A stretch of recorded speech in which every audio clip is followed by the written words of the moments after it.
Alam mo ba, yung mga Arabo dito, ano siya, sa isang linggo may kitaan sila.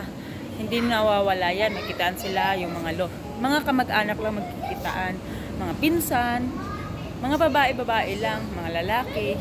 Kasi yung mga lalaki, bawal makipaghalot sa babae, lalo na't may asawa. Bawal nila makita yung mga asawa ng ibang, kahit kaibigan, kahit anak nila, bawal. Maliban lang kung ang parent, yung mga parent nila, pwede silang makita yung asawa, yung babae na side. Pero kapag kapatid na lalaki, tapos kapatid na lalaki, yung asawa niya, hindi pwedeng makita ng kapatid niyang lalaki. Ganito dito. Kaya every once a week may kitaan sila, yung mga kagaya nito, may kitaan ngayon. So, yun, magkikitaan sila ganito, magpipinsan, sinisit nila kung saang bahay sila magkikitaan. Minsan, nagre-renta sila ng mga, tinatawag namin dito istiraha. Nagre-renta sila ng parang lugar kung dun sila magkikita. Pero yung minsan, dito sa bahay-bahay lang. Kagaya sa amin, regular talaga every Thursday, may kitaan kami sa side ng babae. Kaya ngayon, dito ako sa side ng lalaki, may kitaan sila.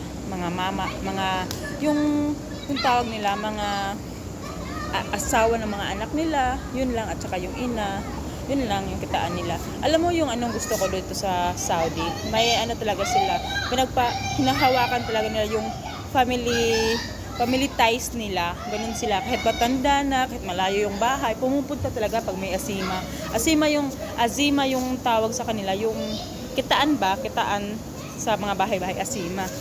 Yun yung, kaya ngayon nandito ako, ito yung bahay nila, sobrang laki.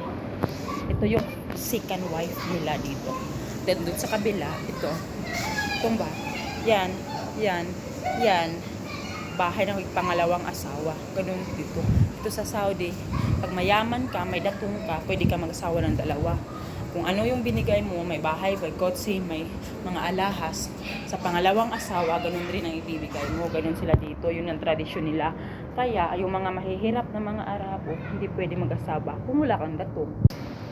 Yan yung bahay ng unang asawa. Tsaka, ito yung bahay ng pangalawang asawa.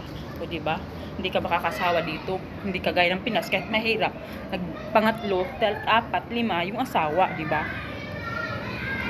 Dito, pag mahirap, pag kaya mo talaga, pwede ka magsawa.